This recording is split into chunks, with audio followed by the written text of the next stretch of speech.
Okay, this next idea is my solar phone charger. I got this thing on the internet for maybe $25 a while back ago. I used it for various ideas, and it's a fair size. I think it's 5 watts, produces 5 watts.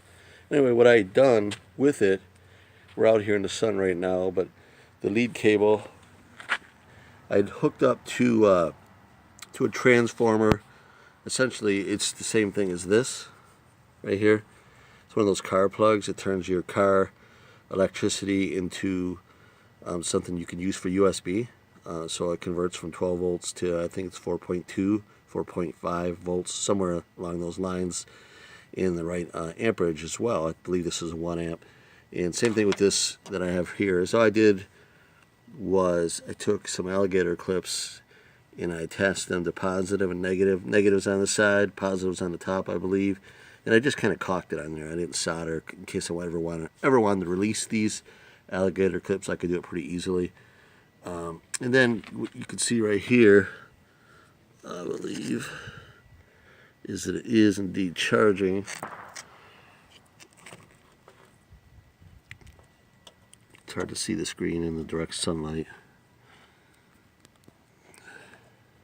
But there it is, and it says, if it's visible there, it says that it's charging.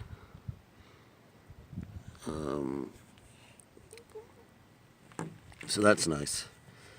And so with this application, you could use it in like a survival mode. It's not too huge. You can see my hand on top of it. Put it in your backpack. In the mountains, keep your phone charged up, or charge your phone up. You can also use it, and I've used it for this, to charge up backup battery packs. So you can use your phone, have your backup battery pack on this thing, and come back to it later on. And that would be charged as well. So pretty neat. You don't really need anything but something like this really to keep your phones charged. It charges them pretty quick. Anyway, just thought I'd share that with my audience. I know there's things that are out there commercially similar to this, but this one packs a punch. You can do it for probably $25 for the device, for the solar. And then I also bought this at the dollar store for $1 as well too. So pretty cheap. Add a little caulk. You may have that around your house. Anyway, that's it. Hope you enjoy, and let me know if you have any comments.